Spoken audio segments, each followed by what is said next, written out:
I'm not going to go through all the little print on these. We've put these, these are all big ones that I reduced down because each one of these is a big diagram with tons and tons of words on it. And I can't even, in simple form, it's showing you what happens once you have a taran light seed, right? Can I see this part, honey, please? The taran light seed here, right, with its 3 ina, or partakai, and its partaki with its 15 jalizic layers in the center, right? When it contracts, when the spirit body behind the door pulls it and contracts it and pulls it in like this, it makes the spheres rub together, and this is what it looks like when it contracts.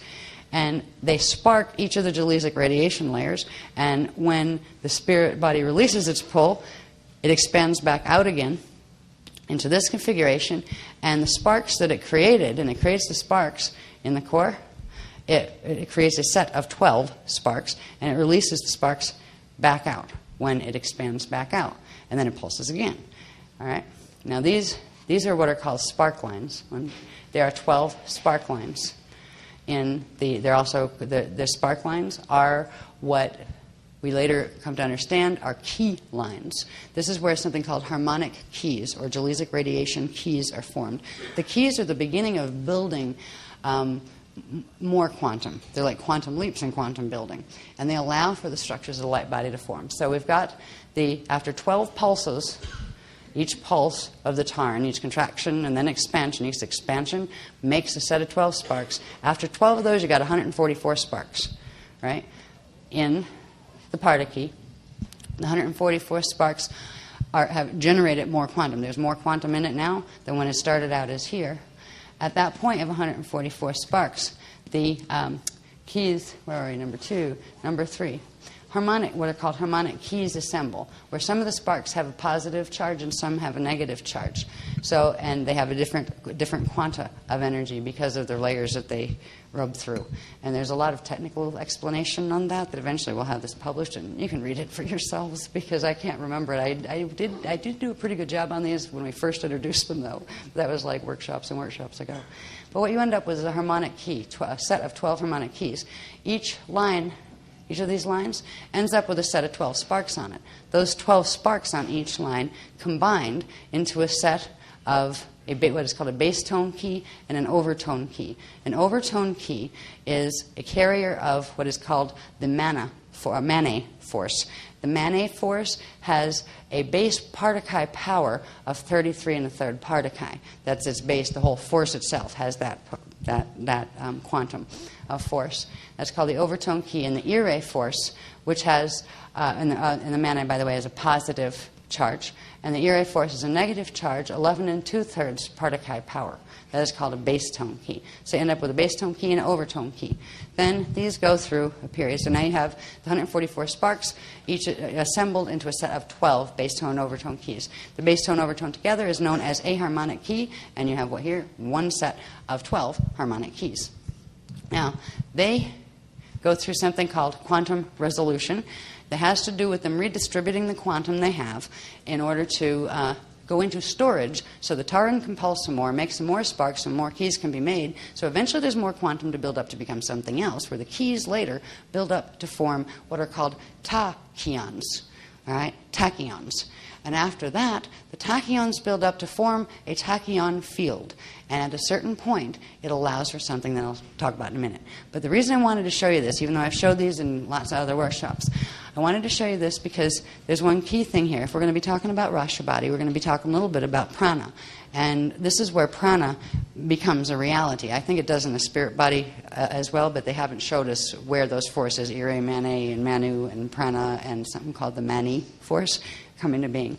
But as far as the outer light body structure that we're dealing with here with the taran, prana comes into being where we had Manet and Ire. When these keys go through quantum resolution, we end up with the prana force and the mana force.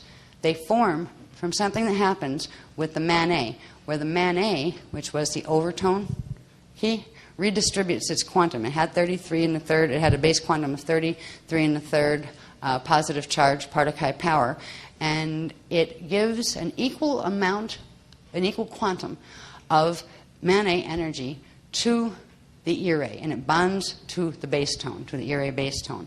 That gives you, it creates what is called a prana jewel. It is a positive charge with 11 2/3 Partakai power, but positive charge.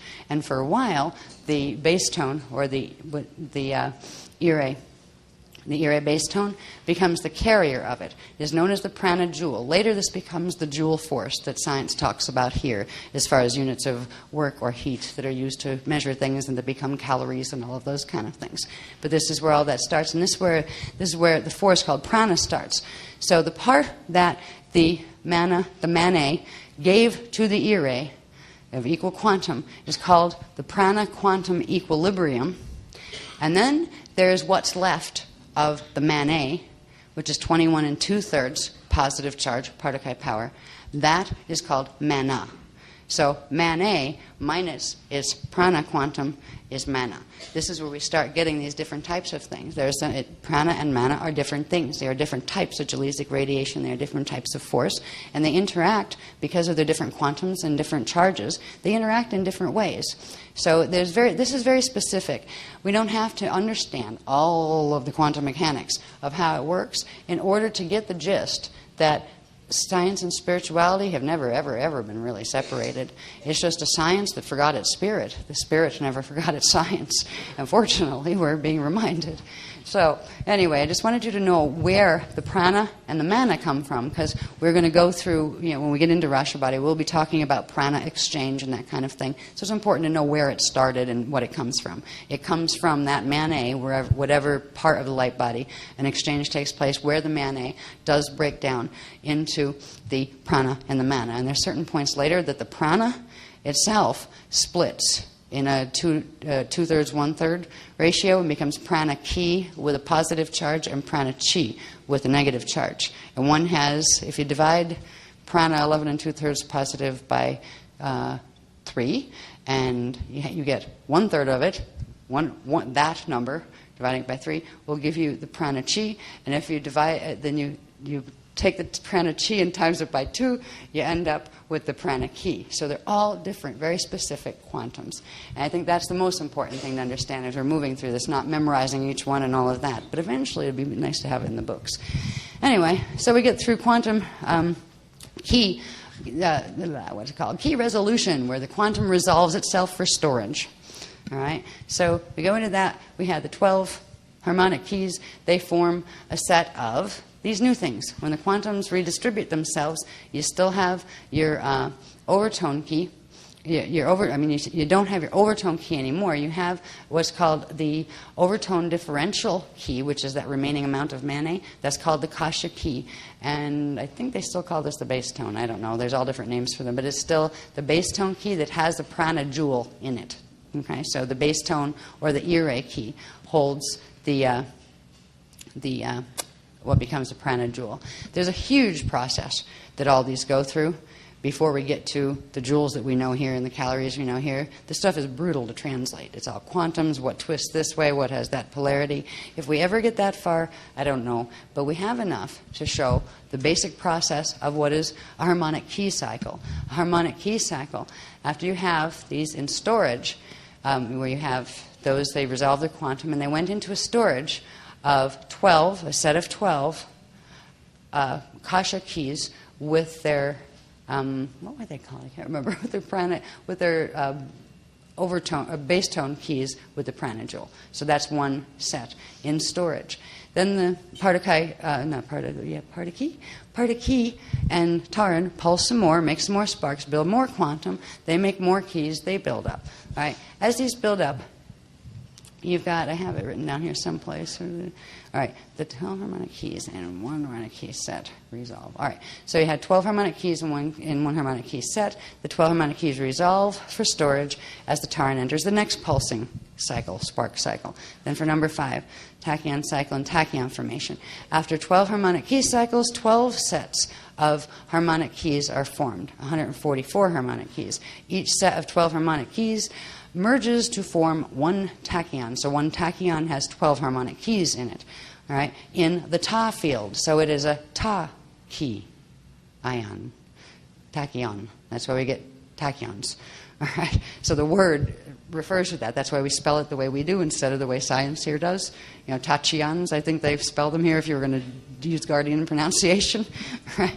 But they are talking about the same superluminal units. That science here talks about tachyons being faster than the speed of light. They're, you can't see them, but you can know they're there because you can observe they're there, that kind of thing. Science here sometimes talks about generating tachyon fields. There are some certain interesting science groups out there that I wouldn't suggest buying the little apparatus they sell so you can generate a tachyon field around you. You don't want that kind of tachyon, not the one spelled with a CH, because what they're using are the perverted elemental command fields to generate fields that actually help to mess up the DNA in the light body even more than they already are. Anyway, this is what natural tachyons, where they come from. So we get through the formation of tachyons, then at a certain point the tachyon set, the set of 12 tachyons, because now you have 12 tachyons, each with the quantum of 12 harmonic keys, reaches what's called a flash point. Tachyon set reaches flash point and merges the 12 tachyons into a tachyon field. So those 12 tachyons form a tachyon field, and they all pull in. They actually cause a vibration that makes the whole particle there's a whole process here. It's really long. That what they do when the tachyon field forms. But what it causes is the creation point doorway to open all the way back to the spirit side. Now, before it was all the way back to source, but what we're learning now is on that side, behind the creation point door, is where the spirit body was already built through the Sita cycle, and that's what they're going to teach us about, with tomorrow primarily. So, anyway, tachyon field. I'll pull into the creation point and back behind the creation point for replication of the quantum as backflow. So these pull back in as that whole quantum now that just got generated. Now that is the backflow that gets sent to source. And source will send an equal amount back out again. So what was made was given back to source, and then source gives back the gift. And it keeps the creation point opening and closing through this process. That would be one tachyon cycle, all right, where we had the 12, made the harmonic keys, 144 harmonic keys, end up making a set of 12 tachyons. Tachyons make a tachyon field that opens the creation point door. The whole thing goes back inside and returns with an expansion of that quantum. All right, now it starts to times the quantum, where it's not just same quantum, where a quantum comes back, and I believe the first one is a times 1 replica, but then it'll go times 2, and it'll actually give him back twice the quantum. Times 2. Then it hits a point where it goes times 3 quantum. Then it hits a point where it goes times 12. The quantum that was given in backflow is given back out. This is where we start to get the quantum expansion that was created, that creates the light body. And I believe those amplifications, the secret to why those timeses do what they do, probably has to do with the spirit body structure that formed in the Sita cycle behind the creation point door. And it's probably complicated. That's why they probably taught us about the light body first, as far as what it is. What the most important thing is not understanding the whole bit and remembering every quantum, every name of every energy. It's getting the gist of how these work and understanding that if you can understand a key cycle, you can understand a prana exchange cycle. If you can understand harmonic keys, you can understand something that's part of the Rasha body structure that are called alons, kalons, shalons, and orons. And they are the things that phase. And this is where we get into conception of key, fertilization of keys, and conception of keys. And it is through these processes that in the Rasha bodies, the larger bodies, the Rasha bodies are build up enough charge to allow the opening of the creation point door through phasing of what's at the center of the Rasha body, which is called the prana seed, that allows the tube of energy all the way back to source and beyond the creation point door to open. And it is through those processes of literally opening the flows from original creation point and to the spirit body beyond creation point door, all the way up through the layers of manifestation into your current body form. This is the process by which the matter that forms later on the end of these processes becomes re-spiritualized so it can make the Adashi turnaround. Anyway, back to this. 12 tachyon cycles. Sometimes things come through in waves. If you're new to any workshops, if you're new to ever hearing we speak, I'll say we because I'm here and I don't channel, but a wave of data comes through from the beloveds, and the wave just goes and carries me sometimes. So you'll see tangents over here and tangents over there, but they give bits of information and pieces that add more than if I just like read things really boring off it. So, and it usually ends up coming out different but the same, but more of the same, like more information about the same thing every workshop. So anyway, 12 tachyon cycles. If that was one tachyon cycle, they hit one flashpoint. 12 tachyon cycles, 6 that actually move clockwise, and they have a positive charge, and 6 simultaneously moving counterclockwise that have a negative charge, which is known as a 1 tachyon 12 cycle. All right, 12 tachyon cycles, but they look like 6 because one's moving clockwise and the other's moving counterclockwise simultaneously. All right, they form what is called one yuga expansion or evolution growth cycle. So this is where it's from these cycles of that start with the harmonic keys, the sparks, the harmonic keys, the keys forming tachyons, and the tachyons hitting a flash point where replication of quantum can start to build even greater. It is through a set of 12 of those tachyon cycles that you end up with one yuga. But it looks like a 6 cycle because part of it is taking place in the same place on opposite spin. All right, now this is where the yuga word starts to show up. Another one, please.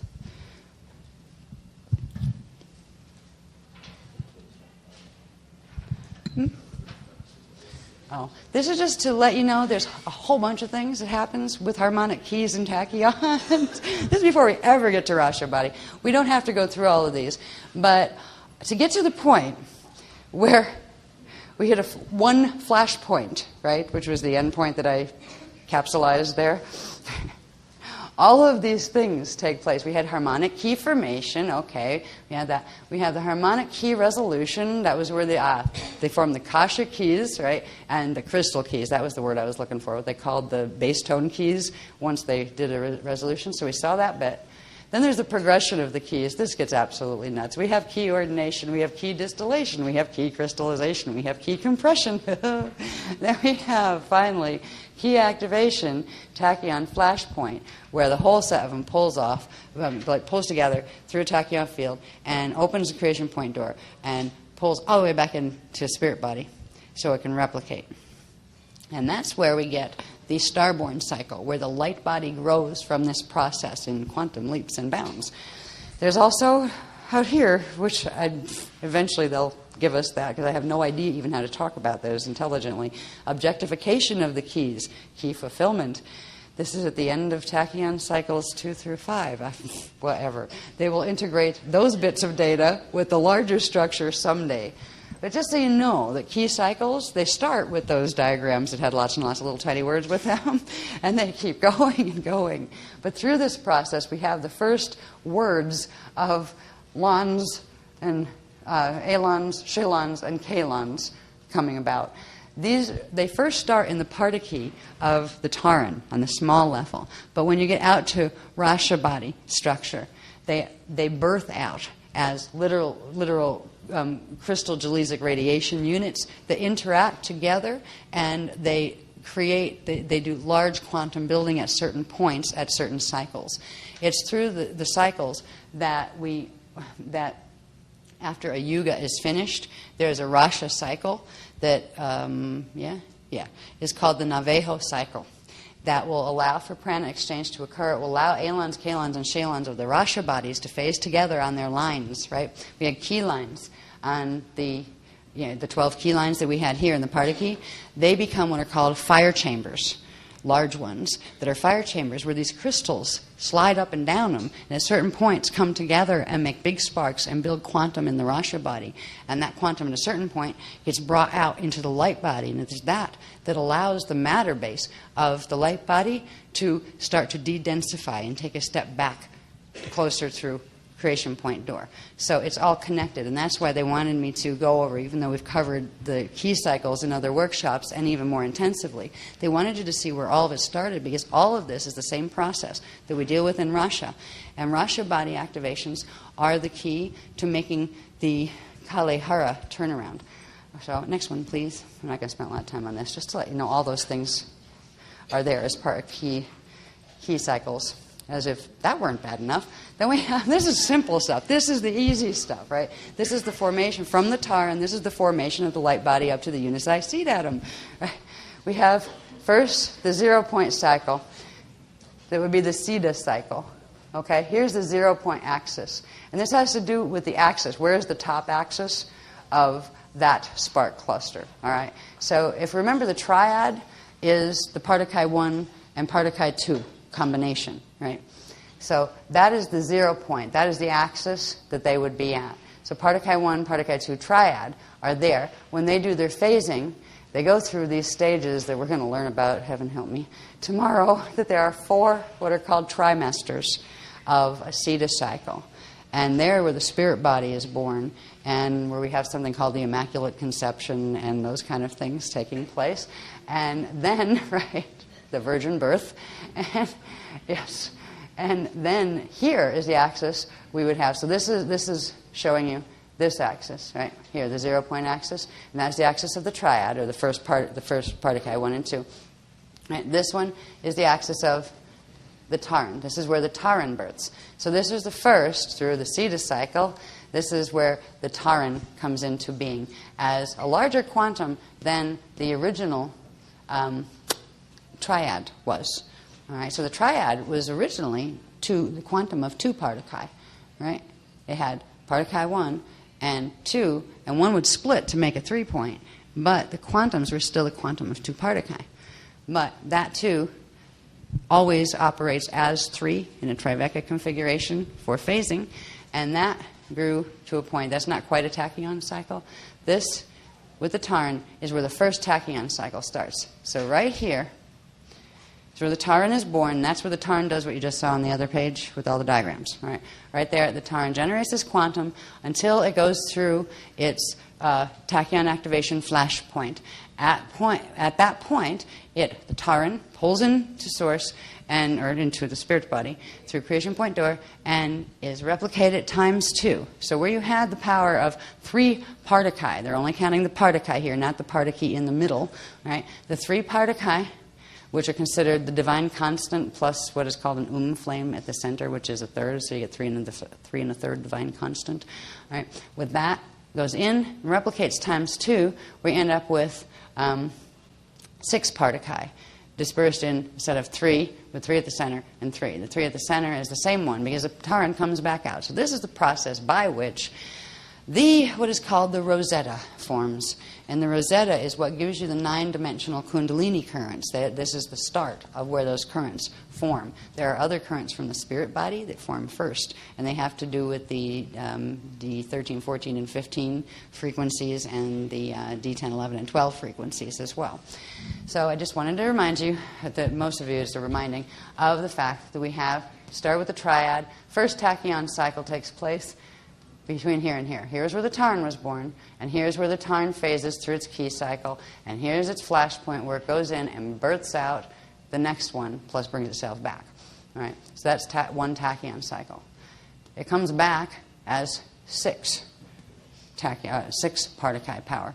The 6 Partakai power goes through its tachyon cycle too, right? That's called the dyad, by the way. We have the Taran, the dyad, the myad, the monad, the amareya, hub cell.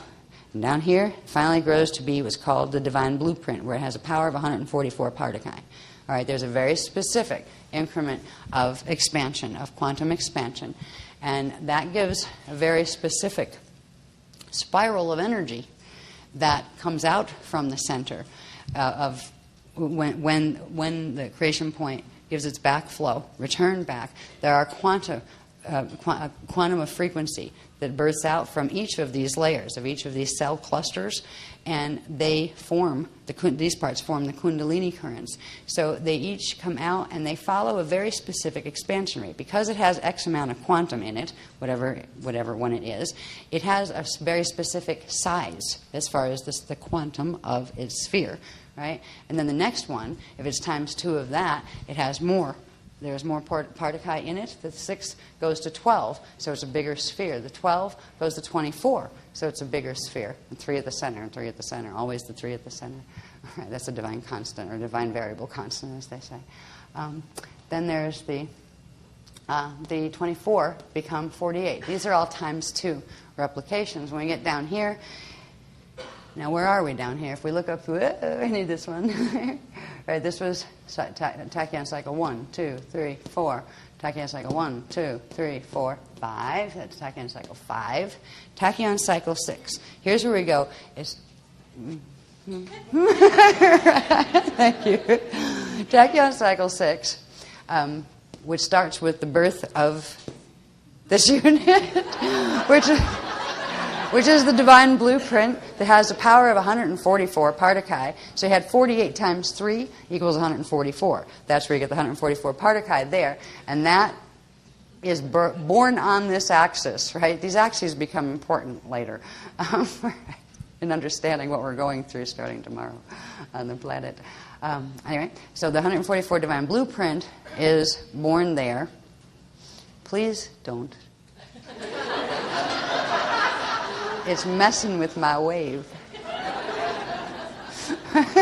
Thank you. Would I? All right. Anyway, well, at least you got the room laughing. I know, it gets a bit boring if you've seen these a billion times before, but there are some people who will fill in some gaps that are very important later, and we're all going to learn stuff about these tachyon cycles, which later on the larger level we are dealing with the prana exchange rasha body cycles, and we are dealing with the part that's called the hara cycle, which we have learned nothing about before. And this gets into where the spirit body opens and starts sending its currents out to respiritualize the matter. So if you've seen this a million times before, just bear with us. We're moving through, and we will get to the point where you see where they all connect. Because what we're doing is laying a frequency sequence. From the first part, we're laying that frequency code. You see in the graphs go by in a sequence that's giving you a mathematical understanding in your field. Literally just giving it there. It's hanging in the air. So that's why we do this. Unfortunately, way too many times for my liking, but so we're here, 144 divine blueprint, births out here, and that's where we go into tachyon cycle 6. So it would be the phasing of this, right? It would be tachyon cycle 6. Phasing of this, Taran, is tachyon cycle 1, right? We're on tachyon cycle 6, 6 to 7. Then we get into where it goes in at the end of 6. Now here we also have, notice something? There's this, the first part of that is just a divine blueprint, but at the halfway mark, this is where what's called the aro, and in certain layers is called the he-tharo, and then the he-thalon cycles happen. He-tharo being electrical peak, he-thalon being magnetic peak. These are where what's called the Navajo cycle forms. There is the Nava phase, the Nave phase. Nava phase, I believe, applies to the space before you get to Hitharo. Then the Nave phase corresponds to Hitharo. What's called the Navi phase corresponds to Hithalon. And at the end of that, when we end up in larger Rasha cycles, time cycles, at this point in a key generation set, remember, this is a 12 cycle. You actually have a set of 6 going the other way, and this is a set of 6. And together they are 12 tachyon cycles, which is one Yuga cycle, one Yuga time cycle. All right. So when we get to here, this is where the action that they're going to help us understand tomorrow starts to take place. You have the Navajo cycle here. You're at axis 7. Now you're not quite yet back at 0 point yet. This cycle in here, from 7 back to 0, we call it 0-8 because you're on your second rotation and once you start moving past there. And then from 0-8 to what was axis 1 but is now 9, so 9-1. This whole area here is called the Hara cycle. And on the larger layers, it had, once we get into the whole structure of light body, this has everything to do with understanding our rotations back through and what's required as far as quantum building and quantum leap to go back through into the Adashi return cycles, or for genuine ascension, re-spiritualization of matter. But it all starts and it's all reflected. They're all reflections from this structure, and I do believe this is all probably a reflection or facsimile of what the spirit body behind the creation point door has done, that we'll find out more if I survive the graphing, because we have none of those drawn. It's going to be a very long night for me after I leave here, but it will be worth it in the long run because we'll know what we're anchoring tomorrow, and hopefully I get a feeling there's something big that they haven't told us about yet with it. I don't know what it is. That usually comes in at the end I was like, oh, and by the way, right? Oh, cool. And we're so tired by then because it's like 5 in the morning. I was like, great, whatever. And then you go home and it's kind of like, was I really at a workshop? Did you ever get that time warp feel? Like a day or two after, were you even really there? Or did you dream it? It's because there's such a difference in frequency. When the group shield gets together, there's a huge frequency lift. And we're actually, well, not quite de-densifying yet, but reaching a much higher space-time base pulse rhythm. And it almost feels like a dream when you get back, as if it was something you imagined or dreamed or projected to, but weren't quite physically there. Gives you an idea of what dreams and things might be, too. Right? They feel that way because from where you're dreaming, you have a lower BPR than where that experience was taking place. Or sometimes, I wouldn't doubt, a higher one. I don't know if you can dream in that way.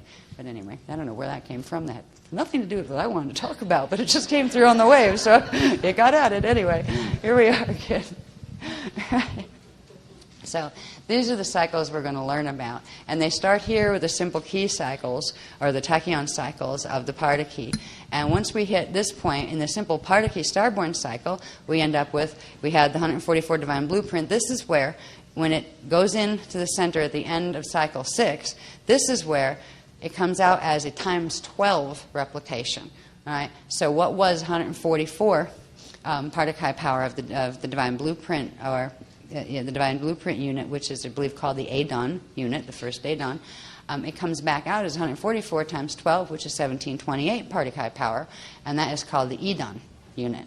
All right, and that top axis is at the 0 point. So this one's axis, no, it's not. Sorry, it's at the 7 point. Right. So that is where the Edon axis would be, and then there's one more. When it goes past here, which means when you go through this funny little part here called the first part of the Hara cycle, and they're not calling them kales or anything yet. That gets later after we get into domains and domain names, but just know this is a Hara cycle. After the first part of the Hara cycle, when you hit return to the 0 point, and that will be the axis at which the next thing births out, you get another times 12, where you get the 1728 Pardaki power, amplifies times 12 to form 20,736 Pardaki power. And this is called, I believe, the Rashala unit. So these are cell clusters, all right, clusters of Pardaki that are radiation, Jaleesic radiation spheres that progressively birth out and form the light, the core, the inner light body structure. And when it hits this point, it goes into something that's called a flame cycle, where the frequencies that were being built simultaneously on the other side, that was the part that was spinning counterclockwise, they come together here, and then they make a quantum leap and shift here. And there's a birth cycle that happens next that creates birth of what's called the unici. All right, and that's back on the one axis, the same axis. That's a complete rotation, a full complete rotation, ends up with birth of the unici seed atom. All right, they haven't given even, I don't think, the Pardaki content, how much this one actually expanded from the 20,736. They've never given me a number, but it has 30 cells, I believe. Yeah, 30 cell unici seed atom. So that's where the unici, the point of all union, forms. And that's in a specific location in relation to the entire cosmic structure of the domains, because you also have another unici, you have another seed atom that comes out after another cycle, and that forms what's called the Shadi seed atom that we've talked about in the Sacred Sex workshops. And that, after its cycle, comes out with another seed atom that's called the Yanesa that we've talked about in Kathara 2.3, that is the outer domain seed atom. And it only goes for pattern that at the end of the outer domain cycle, there would be something that made happen the next seed atom, and that would be the seed atom of the Krysted body that goes into the Adashi 1 cycles, and that's where the turnaround happens, and that's the point that we're at because of the solar system we live in right now. So anyway, back to the little diagrams. This is referred to as the starborn cycle. Formation of the Tarn is referred to as from the triad to Tarn, formation of the Tarn, let's leave it at that. It's called the light-born cycle, but the spirit-born cycle happens here, right, in between this and this axis before the Tarn births. And then once the Tarn births, that's when the inner light body starts to grow. Next one, please. I get so tired of this whole sequence sometimes. It never gets shorter. You think I'd be able to by now. It's like, it just does this, that's. And by the way, let's go on to the next thing. And it doesn't. It just, that they always add more. This, right? This is showing you those same things, but they all take place in the same place. All right? This is all coming off one creation point. In the diagram before, you saw them all strung out next to each other, right? So you could see the difference in sizes between each one. And each one was at a different rotation. So you had the 0-point axis was here, and that was the little tiny one down in the center that would be the one for the triad, right? And then the Cetus cycle, and it takes you where the birth of the Taran happened. So the next one would be the Taran, right? See the difference in size here? This is where you get the difference in size of, it's called a rotational expansion, and it has to do with the specific quantum involved in each of the units and how much replication it undergoes. So it goes from this size to this size, the Taran. So to get the size of the Taran, you draw a circle around that Cathara grid. Gives you the size of the Taran in relation to the size of the triad. Next one, they're 45-degree shifts.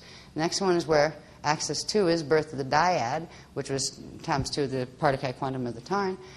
And it shows you where this is. But there's actually, numerically, I think it comes out to be more than just a times 2 expansion, because you have that Partakai Jaleesic layers in the middle, and they do something, and it's complicated. But that's why, like, they showed me in pictures as opposed to trying to explain to my little pea brain the math involved in these. What you get through this is you have axis 2, axis 3, expansion 3, axis 4, expansion 4, axis 5, expansion 5, axis 6, expansion 6, axis 7, expansion 7. And this is where you go back to 0 point. And then two things can happen at this point, by the way. You can go, crash and burn and go in reverse and get sucked back where you came from. Or, actually 3 things can happen. That one, or you can get enough quantum by certain things that occur here, and first leap up to here, which makes from here to, it's actually from here to here would be a first 90-degree shift. And that would give you enough quantum to make another one where you end up with your top over this way.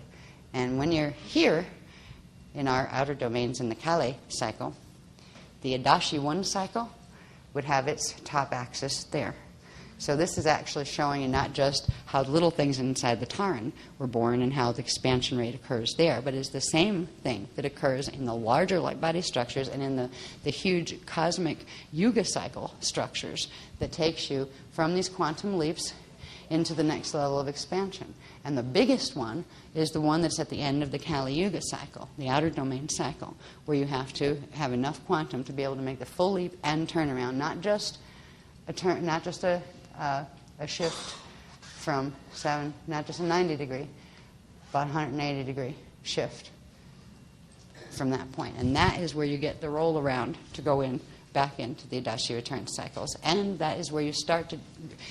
Right now, we're in a domain that has 3/3 of its energy in manifestation and 0 in spirit behind the door.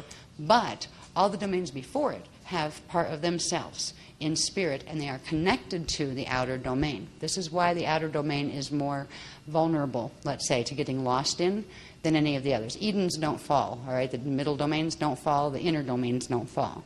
Fall happens out here because it is easier to lose your way, because the direct connection to spirit body is a little harder to come by, because you have 3/3 of the matter base here out in manifestation, either as light or as frozen light matter.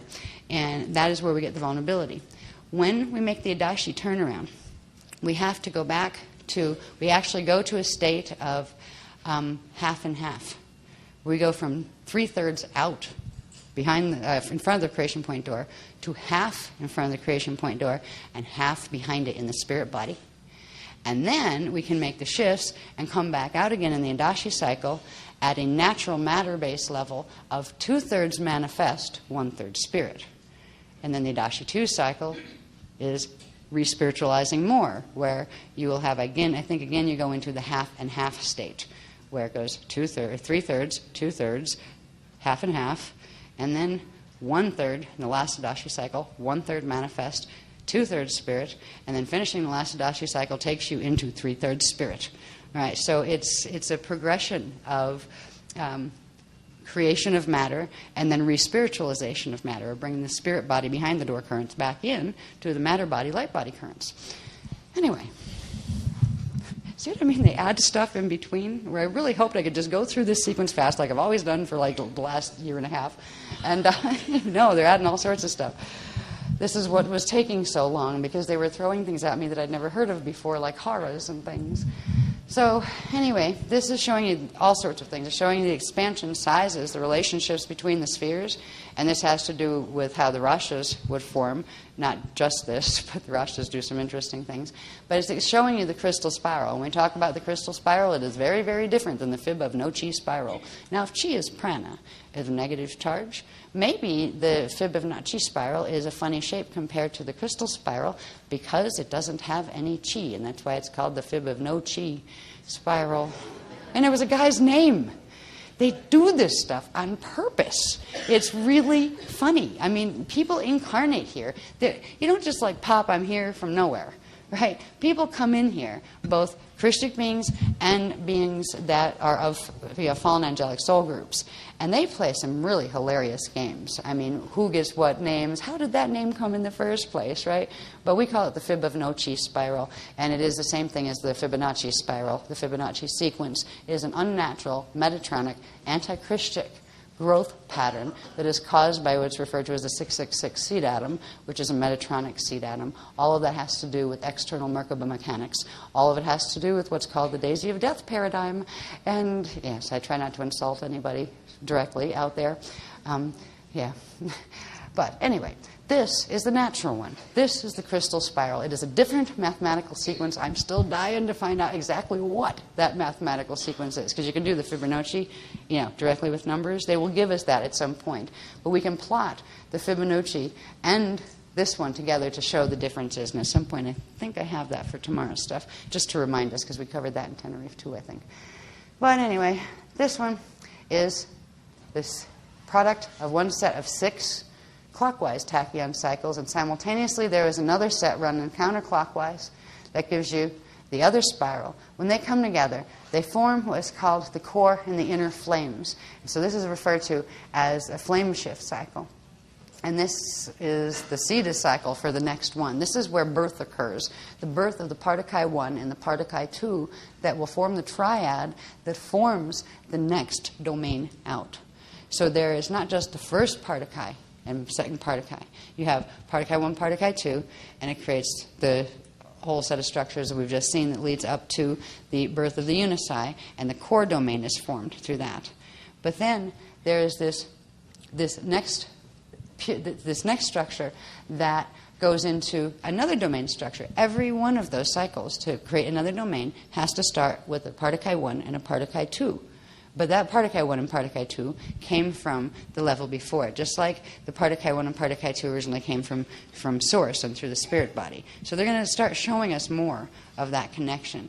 But one of the things we've recently learned is that when we hit here on the 7-axis, this is where Partakai 1, this is the line of the Immaculate Conception, this is where Partakai 1 for the next is born out into the core flame. When you get to this part in the cycle, in quantum building, that is where Partakai 2 is birthed out. And that, where Partakai 2 is birthed out, is the beginning, the Partakai 1, Partakai 2, that's where you got them both together. That means you have a triad, right? Because that's where Partakai 1 will split and start that thing again. So you started the creation cycle for the next domain out there. And that is the Siddha cycle. And there are several phases we're going to learn about, help me tomorrow, where you have the triad cycle, then you have the Akushate cycle, then you have the Rushate cycle, then you have the Rishate cycle, and all that gives you your spirit body behind the door. And the Eye of God. The Eye of God thing that you'll see this evening, the beginnings of, forms during the Akushate cycle. We will cover that this evening before you do your journey through the Eye of God. So tomorrow we'll have left the Rushate cycle and the Rishate cycle, and heaven knows what else is going to be added to that, because there's a lot of material that I have no idea what the pictures look like that has to be done for tomorrow. But this is where it all starts. All of these things that we've been seeing since Tenerife plug directly into the bigger things that we're being trained to understand by tomorrow. And Rasha Body is in the middle of all this. So are the flames. So there's the core flame. This is where they first form. And then when the shift is made, you end up with the flame, the inner flame, and the core flame on the vertical axis. There's also where the Hara line comes in. And they've talked about Hara lines in Kale-hara just briefly, having to do with the first dimensional currents, I believe. I forget how they even described them in there, but there was a lot more to it then, and I knew it. No wonder they didn't try to explain it, because it has to do with this, and that if you make this shift, if you have Partike 1 and Partike 2 birthed out, start the triad cycle, it begins the opening of the Hara line here, that begins, and then by the time it shifts, that Hara line fully opens here and becomes the vertical, the core vertical current of the next cycle. All right? So it becomes the core current of the next cycle. But that's the light body level. You have, before those, you do have the currents that are going to be coming from the spirit body. So I believe they go, you probably have 13 at the core, and then they do those, and then we get into the Hara that starts the Kundalini run. I believe that's how it works. So this is some of the things we're learning of how they plug in together. I think they're trying to take time to help us understand how those currents work and plug in together, so we can understand what we're trying to open in our bodies and where, as far as this connection all the way back to source that allows for the dhala-luma tube to open. The dhala-luma tube has to do with either this line or this line, and I'm not sure which, but it's a point that will open the tube that is like a breathing tube that goes all the way back to first creation point, from the outer domains all the way back. And first it goes halfway back, then it will go all the way back. And that's what you have, like a Hara cycle with 2 points to it. So they're beginning to help us understand the connection between all these various parts of bodies and anatomy that we've been studying for an awful long time now. All right, anyway, we'll go to the next one, I think. Wait, no, I think I'll read this over here. Yeah. Starting, what does it say? Starting and during the Hara cycle, which was from basically from 7 to 08 and 08 to 1. That's the whole Hara cycle. Starting during the Hara cycle, axis 7 to axis 9-1. That whole shift is a 90-degree shift. The first 2 Partike equal the Hara. All right, what they're calling the Hara, what the Hara currents are the currents coming from the first 2 Partike of that domain. So when we talk about our Hara line here, we are talking to the line that connects to the first 2 Partike of the outer domain that this body has grown on. And that was news to me. It was like, oh, cool, I knew Hara was important, right? But didn't know it was that important, because obviously the Hara would be one of the closest things that would connect backwards, first of all, through to the other currents that you need to bring up and activate in order to move forward to the next layer. And there would be, they called it the kryst Hara, the krystara, the Krystar line opens when we do Krystar activation. Has to do with the Christ Hara, the Kryst Hara. All right, so there's these connections that we're just learning and they're bringing through. But it says the first Partike, the first 2 Partike, the Hara, for the next domain, are born in the center of the core flame, Partike 1, and inner flame, Partike 2. So the core and the inner. That's where these flames are the birthing wombs for the Partike that will form the entire structure of the next domain out.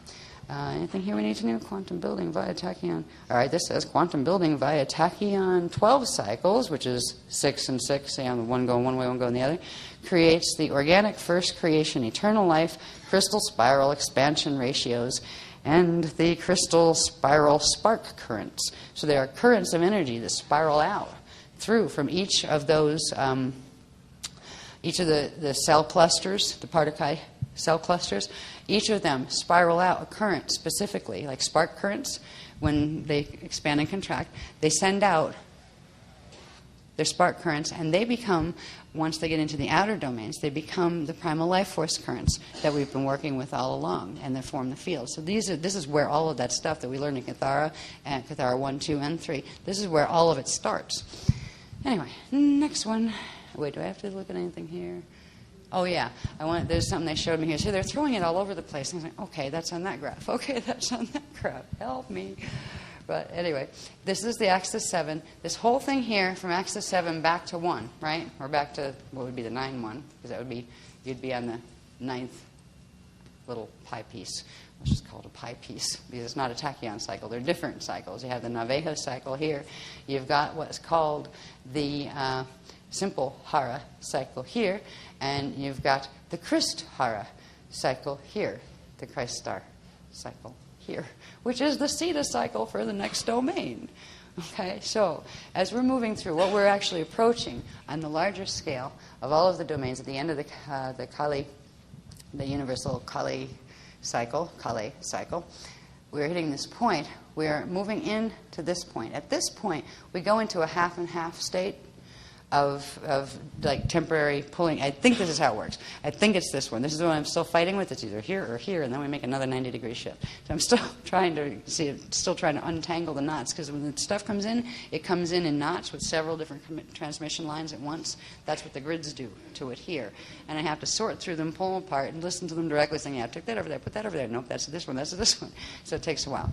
But this is where they're first starting to show us what they'll show us more clearly tomorrow, and they'll show me more clearly, and I can show you, about the Hara cycle and the Kristara, or the Christ star, which is the Kristara. There's also something they showed me today that was funny. How before we talked about, I briefly mentioned dhala-lumas and dhala-lamas being two different things, where a dhala-luma has to do with the ascension, going up, and the dhala-lama has to do with what happens when you don't make the shift and you crash back down and go back around and have to go back out that way.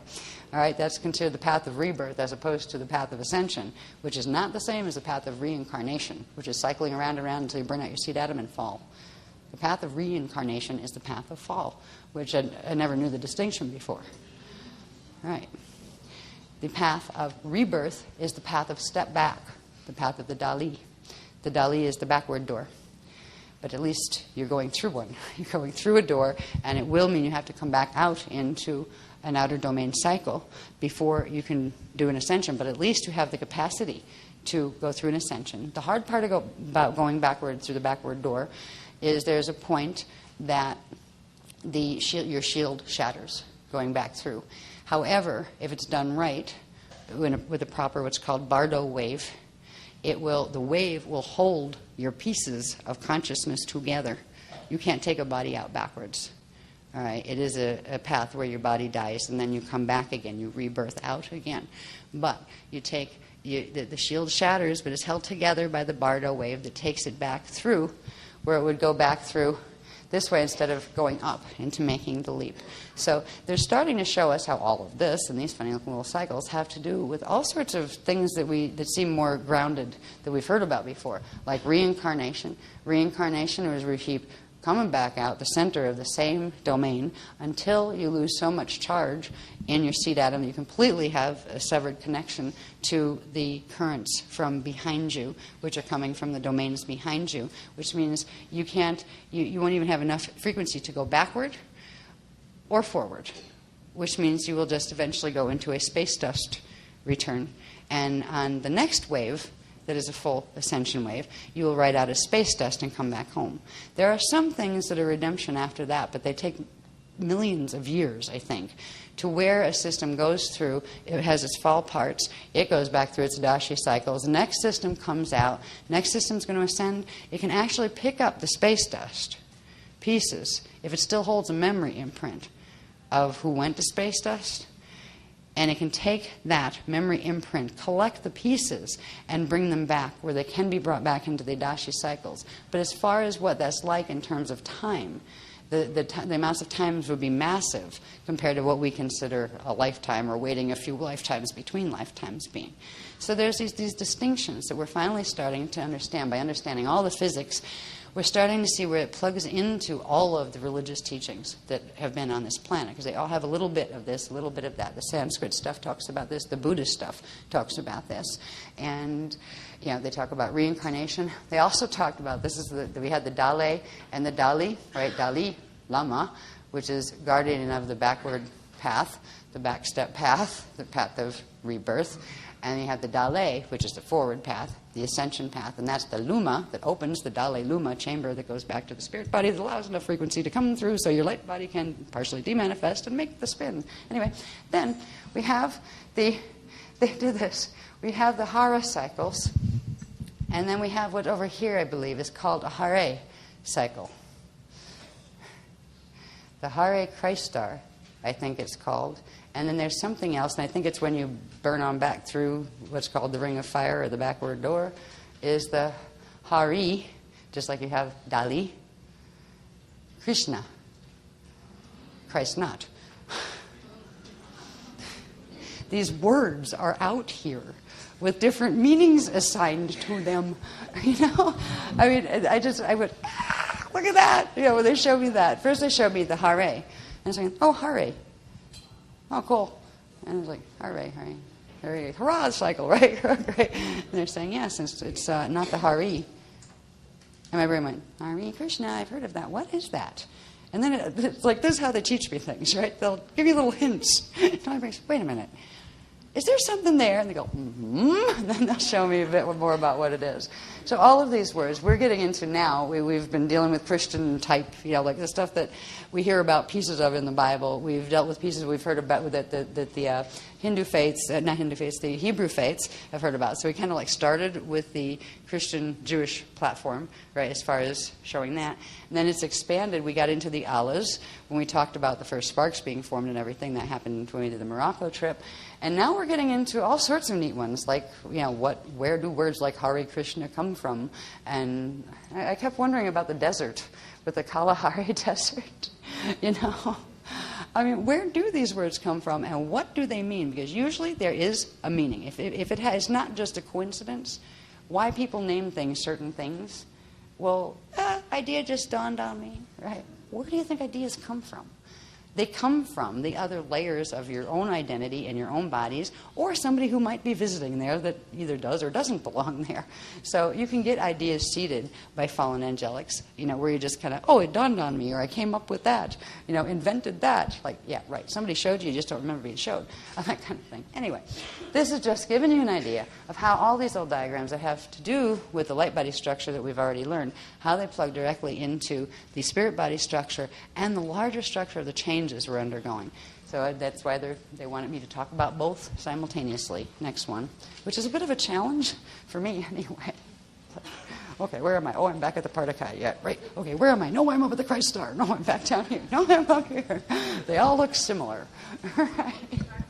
Anyway, when we're talking about the first starborn cycle, and it goes through that Hara cycle and makes it, and it comes back and births out the Unisci first seed atom. We're on the little one now, back here, right? That is when this Hara line opens. So the Hara line, that's how the Hara line that we talk about in our bodies, and when there's like the Oriental art, some of them use, you know, they draw on the Hara. They know what it is. I always wonder, what are they drawing on? There's funny things you can do with that, because you can do some things with that energy. In martial, you know, certain types of Oriental martial arts have taught that kind of stuff, playing with the Hara. This is what you're playing with, and that is connected to the first two Partakai, or to the triad. And later we'll see that it's also connected. If it's connected to the first two Partakai triad for that domain, it also means it's connected to something called the Kusha, which is part of the Akushate cycle. And that has to do with the first, well, after the triad is formed, something happens, and it's called the birth of the Kusha, and that forms the Akushate cycle, which is trimester 2 of the Siddha cycle before we get to the birth of the Taran. So these are connected to constructs in our bodies that they're going to have us, they want us to be aware of enough to use and to understand when we're activating certain things, like if we're having an Aquiline Sun activation level 3. What is that? Right? So we know what that means in relation to our Rasha bodies, in relation to certain currents that are activating in our bodies. Eventually, they're probably going to show us why we needed to know all of this. Because I would have been very, very happy with a summary, personally. You know? But it comes through with the quantums and the twist that you have to untwist. It takes forever to get some of this information through.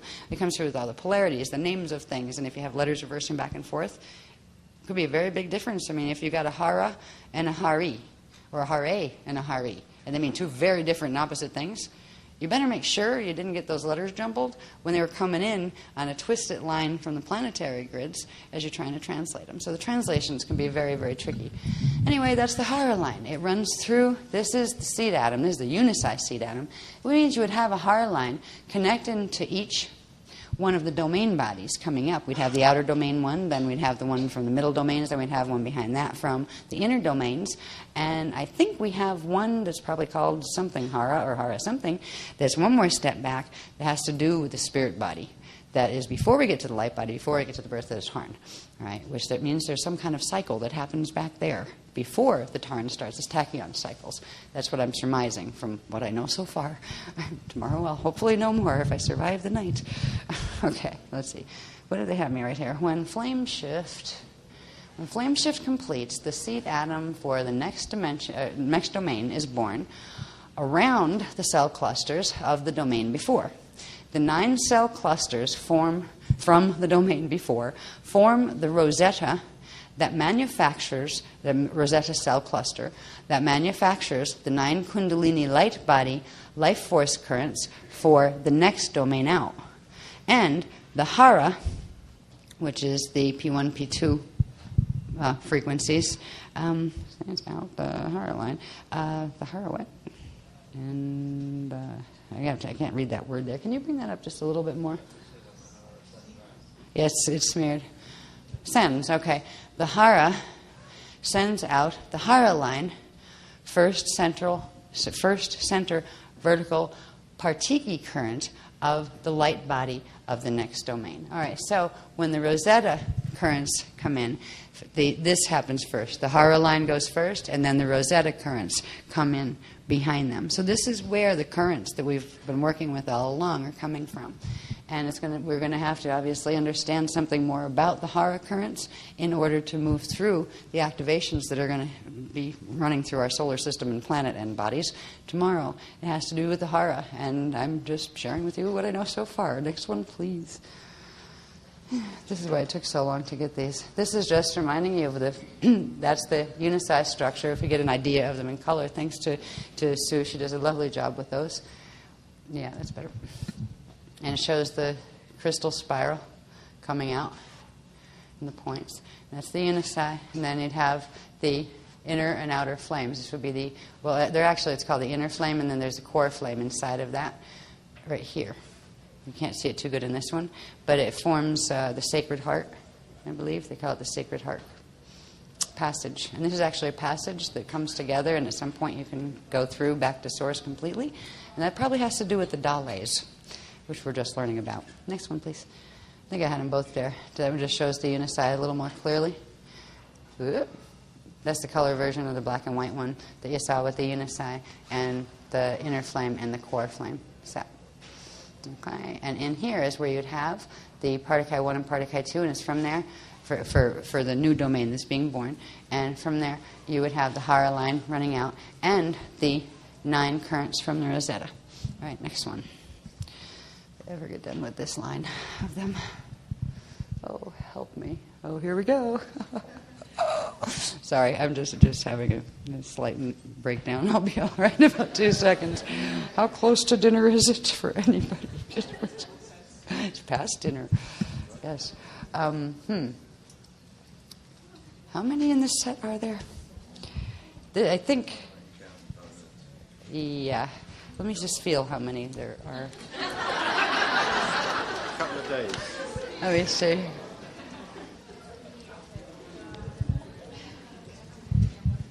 I'm hoping some of them go with the thing. No, they're all with that, aren't they? You know what? I think it might be a good time to do a dinner break. What do you think? Yeah? Yeah. I mean, it would be, we could pick up a half hour if it didn't take 2 hours, but I don't know if the dining room can process this many people comfortably, so we won't do that to you. But, is it? Can they? I don't know how many they can hold at once, though. Here, seat people. Anyway, I think what I'll do, because this is where we find out what happens after the birth of the unicyte. which is there's 6 cracks, 6 pops, and a bing, bang, boom, and a whole bunch of other things before the Big Bang. This is where the Rasha body forms. All right, this is where the dark matter bodies form, and this is where we understand prana exchange. And we won't have to cover it too heavily because we did most of it while we were talking about the partiki on the small level. So it won't go too slow, but I think we should do an eat break first. I'm just getting a feeling it's a good time to break. Well, what time is it now? So I hope you're enjoying this so far. What? 9 o'clock? Okay. So like 9 o'clock back, okay? All right. To say that we have a lot of material to cover between now and the end of tonight is an understatement. Yeah, this morning is more like it. But I don't want it to be so late that you're so tired that as soon as you start doing the journey, you go to sleep. Because then you don't remember it, and that doesn't get encoded in the lower strands of DNA. And it'll affect your higher body fields, but it won't get all the way into the physical body as far as activating the Rasha on those levels. So I will try to help you stay awake by not keeping you up till 5 in the morning until tomorrow night, or whatever. Yeah. During dinner, it was really funny. I knew I felt a wave come in, and it was really strange because, like, a wave came in when I was on stage before, and I was going to go into the rest of the graph sequences for tonight, and the wave came in, and that wave shut off. I mean, it just shut off, and what came out on the end of that wave was, it's time to go for dinner, and I'm in my head kind of going, okay, it is. Right, good. I didn't want to do those right now. I'm too tired. Oh, boy. When we got up there, ordered some dinner up, from room service because we never have time to go to the restaurant. And it started. What was on the other wave line started. I got a glimpse of the things why you need to get through tonight's stuff. So you see where all those pieces fit into the graphs that are supposed to be done for tomorrow. And I cringed because a lot of you, I don't even make a mylar of it, but it's like a piece of paper about this big by this big with little tiny micro scribbles of like 6 different graphs going on at once that have to do with the pieces of things you'll see tonight and how they fit together. And I saw something and I went, oh boy, no, they're hard graphs to draw. Then if you're good with computer, which I don't do them on computer, I do them by hand. And then if they need the technicals, I'll ask Az to do them on the computer because he can do the CAD program. I don't know how far I'll get with them, but I'll get far enough to let you know where the pieces you'll see tonight fit together. And tonight you'll get to the point. We will get you to the point of the last bullet on part 2, that is about the Akushate. So you can see where the eye of God is, so you know where the journey is that you're going to. Because if you don't know the journey, there's a whole bunch of frequencies missing. You're getting the frequencies of understanding from looking at these graphs and getting this information where you get at least a decent idea of, okay, I'm going where? Right? Eye of God. It sounds great, wherever that is, right? You'll have at least an idea of where it is. And I finally was shown even more of what that's a part of, where you have the spirit body on the other side and all of it and what it forms all together. So if you could think tonight, by the time we get to the Akushate part and the Eye of God part, if you could just think of, okay, you're seeing this at the first point on a graph before the birth of the Taran. If you can think of that as the center of a huge sphere, and everything we've been learning so far is coming out on the manifest side. And there's the other half of that huge sphere that is on the spirit side, or the non-manifest side. We start to get an idea of, first of all, where exactly is the Eye of God in relation to God's source. And it's almost as if we all of creation, all of the cosmic creation that we're learning here, the pieces of, actually exists within one large particle. The whole thing is spherical, which doesn't surprise me. Now, source field, they've never defined. It doesn't have boundaries like a sphere is a shape, which means there's a place where it stops and something else starts, or nothing starts. There's a consciousness field that is not quantifiable. And within that, and it made me wonder how many of these spheres might there be, because all of the pieces we're learning about and all of the reality systems they're connected to exist within this one huge sphere, that when we get to the point of having the rest of the information plugged in by tomorrow, it will be evening. I'm hoping we can do what do we have it on for 3:30 tomorrow? Are we supposed to start? Got my fingers crossed.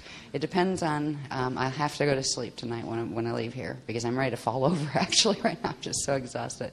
And I can't run a journey tomorrow night. Tomorrow night you'll be doing a whole set of activations live. They won't be recorded. And I have to be functional for that because it comes through live, and the wave is really hard to hold if you're overtired. So anyway, I'm going to get back on with, when I looked at the itinerary, I said, oh my God, we're still on bullet 1 of part 1.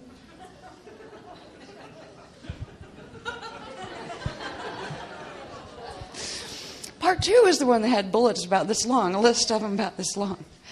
But the reason this part is taking so long is because they did throw in bits of other things that I've never talked about in that context before, because I didn't know about them, the things about the hara and that kind of stuff. So it has been taking longer to get through this particular series of graphs, where they haven't done that, thankfully, for part 2.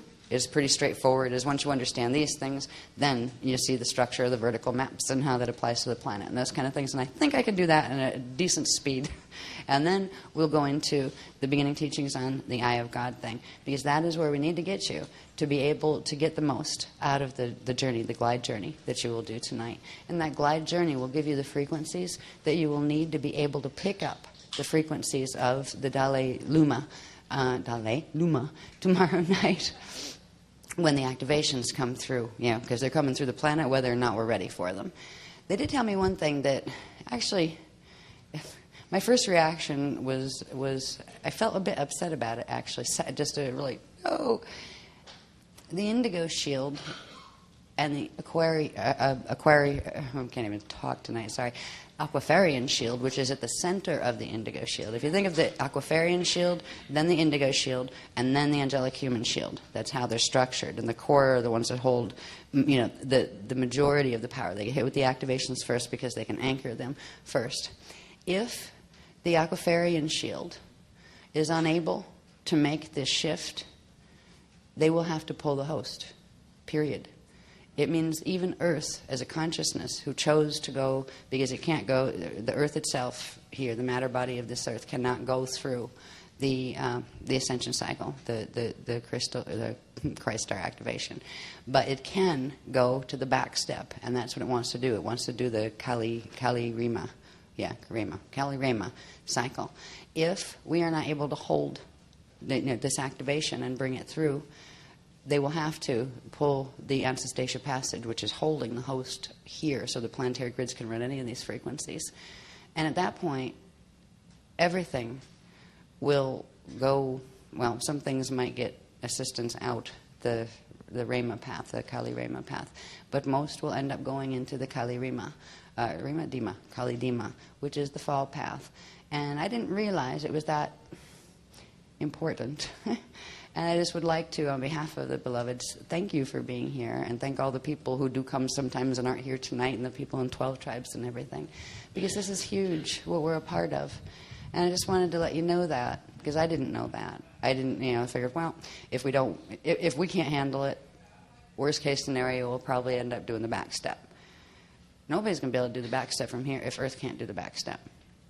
Now, Earth can't do the back step if it doesn't have the host line still running, with the ascension Earth fields of what is called the Aurora Gyrodome still active here. And this is just really big. What's coming through tomorrow night, or it's actually starting, but it reaches a peak point tomorrow night, and I believe that is when the dhala-luma opens in its particular chamber of energy. If we're not able to anchor it, our teachings will be about something different. They'll be about how to fall with grace. It's that important at this point. And they have said that right now what will determine that, we are just entering that number 7 axis, right? 7 back to the 0, 8 point, right? The 8 point is the 0 line. That's one set of shifts. And then there's another set that go from the 0, 8 back to the 1, would be the 9 or the 1 top, axis again. The workshops from this one up to FOL 2008 will determine whether or not the Aquafarian shield has accreted enough frequency to make that shift. And that is the point where we'll know which paths still remain open, whether the host will still be able to hold.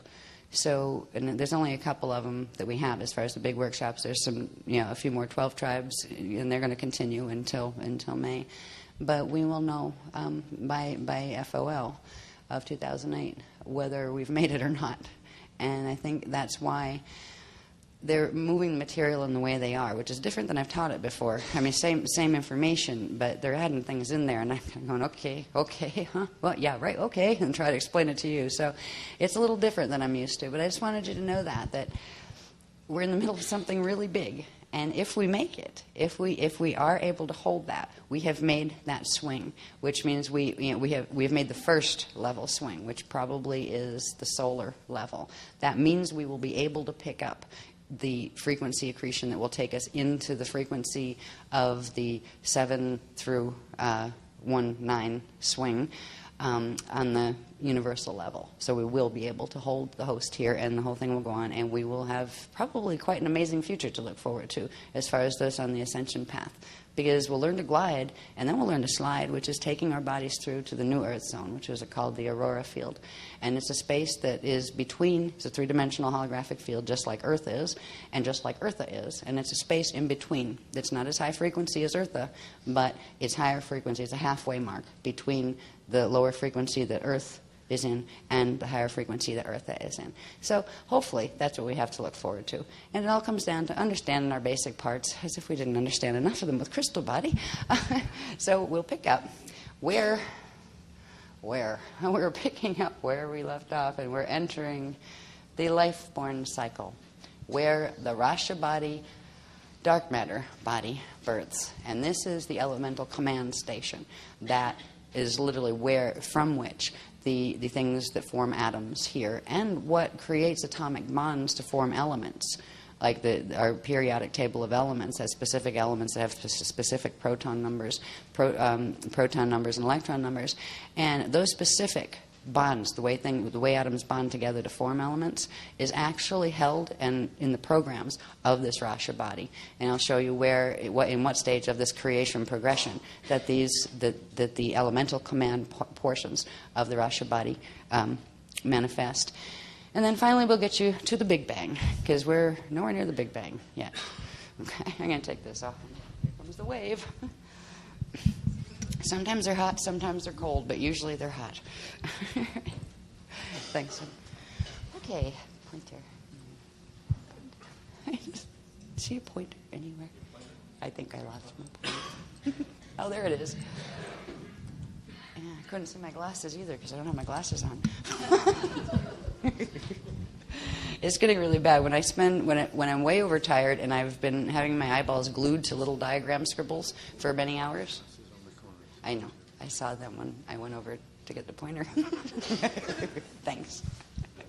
I only bring them because it bothers me to wear my glasses even though I desperately need them, because you all just look like skin color faces with hair or not. Right? I can see your face. I can see Az's face at this level. But my eyes have gotten so bad because of all the tight diagramming. When at this point, that I've spent so many hours since before dawn. I've been doing scribbles and diagrams and all sorts of tight work. When I look at these and I attempt to read, it's interesting. Technically, I need my glasses, but they make my eyes burn because I'm transmitting, and it comes out eyes as well as the chakras. And if you have glasses on, part of it bounces back, and it makes my eyes get really red and tear. So I will just have to kind of. If I look a little strange and I look spaced out, it's not that I'm spaced. It's just I can't see. I'm like a mole. I'm kind of going, okay, that's what? All right. So anyway, we went through as far as I'm concerned, way too much of the light-born cycle and the star-born cycle up to the birth of the Unisci. And what happens next? If you notice, through this whole thing, the expansion of the light body structure from the Taran forward is because of tachyon cycles, which are key generation cycles, and flashpoints that bring whatever cluster was made into creation point, into the spirit body, and then back through creation point at first doubled, then tripled, then times 12. So it's expanded. There's been an expansion of that first light cell out. Now there's another type of expansion that starts to occur. The expansions get more complex as the quantum builds, because progressively these light cell clusters are getting bigger and they phase. You know, if they are in this kind of configuration with a ball here and two here, they phase this way. Others phase by pulsing, where they rub together like the taurine does, but they continue to generate more and more and more frequency, or more spark currents. So at this point, when we get to the birth of the unicyde begins to cycle, as well as the other things that are doing their cycles within it. So the unicyde starts producing currents as well, the seed atom for the inner. And that's when we get into this. We make the transition from where the unicyde was born into what's called the life-born cycle. Now, there's bits of cycles in between here that have to do with the what we saw before is the Navajo cycles and then the Hara cycles, and that's the information they showed us a little bit of before, but they're going to plug in more fully tomorrow. The way we've been teaching this so far, because they hadn't told us about those, we knew that a cetus cycle existed, say, between the 0 point and 1, and we knew there was I forget what we called it, a Ruchete reset cycle here, but we didn't know about the Hara and all those things. So right now what we're going to talk about is once the unicyde is born, which would be on this axis, we're going to talk about this next set, the life-born cycle, by which the Rasha body is birthed. It starts with what are called 6 cracks, then it goes to 6 pops, or pillars of power, and I think a bing, a bing, a bang, bing, a bong, and a boom. That's before the bang, right? So this will show you the next level of expansion. So all that you saw before is actually at the center of this, and this is coming out from there. This is where the Rasha templates form.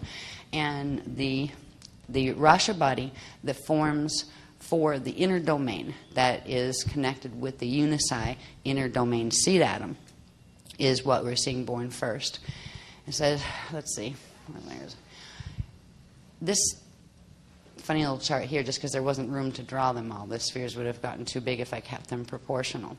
But there's a process of the unicyde phasing, it opening the creation point door when it hits a certain point of quantum building, and it's flash point, and then it brings everything into source. And first it brings the whole unicyde and all that's in it, which is the Rosetta and everything that came before, brings it in it, and it does a quantum replication. It didn't say how big the quantum itself became at this point, but they've said that what happens next is not just a pop out, a one pop back, backflow return. It comes out and goes 1, 2, 3, 4, 5, 6. Right? There are 6 cracks, like of expansion. These expand in a different way. Remember how before we saw that spiral where you'd see a little Kale-hara grid and its angle would be over at 45 degrees, and then the next one up with its vertical, with its pointing up, would be here, and then there'd be another one. This one doesn't expand that way. This is a different number expansion as far as the rate of expansion. So I think this is a ×2 expansion. Once upon a time, I think that's this ×2. And the other might be 2.5. I'm not sure what the numbers are on them. But this is a larger expansion where the first one is here, and of course the unicyde is there. And the first one is here. Then the next one, where the top of that one's Kale-hara grid, or its measurement, in the bottom, would end up in the points that we know as the Rajna line and the Iyumbi line in the next expansion up. So this is how we can get the proportions of the layers that form in the it's called the Partiki body template, which is the Rasha body. So you had the Partiki body, which is the little one in the Taran that had the 15 Jaleesic layers. Now we're having a larger one form from the unicyde that is called the Partiki template, as opposed to Partiki, and this will also have 15 Jaleesic layers, but at a much larger size, and this is the beginning of the Rasha body formation. The first 6 layers are formed by those first 6 cracks. 1, 2, 3, 4, 5, 6 forms the layers 1, 2, 3, 4, 5, and 6 of what is going to grow to become the Rasha body. At that point of expansion, now this forms the nada the level 1, nada, 2, adama, 3, japa, the 4, dao, the 5, ida, and the 6, the jada. All right? Now, these, and let's see, this one is, yeah, all right, this one here, that's number 1 here, is that size in relation to this. Okay, so this would be the size of 6, right, the expansions. The next thing that happens is that generates, it pulses and it generates sparks. It also has spark lines too, where it is generating sparks. I just didn't put them in so you could see the proportions and how the 15 layers build. When it's done with its first cycle, it goes in and comes back out again in another expansion. And I think that might be a partial in. I'm not sure.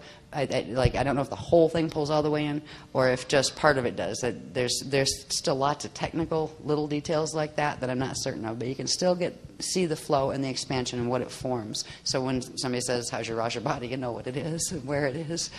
Okay, so you got the first 6 inner layers. They do their cycle, pop in, go back in, and then there are 6 pops. And the pops come out the same way. 1, 2, 3, 4, 5, 6. Except these have cells with them that form these 1, 2, 3, 4, 5, 6, 7 sets of cells. This is the beginning of what I was seeing bits of tonight that's called the transfiguration wave. Yeah, but I won't even go there right now. I couldn't, I don't think. But this forms, now, right here, this one at the center, would be this whole set of 6 is right there.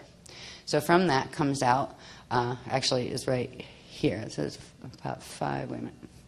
I had my pops once upon a time on a different chart written down as which one formed which one.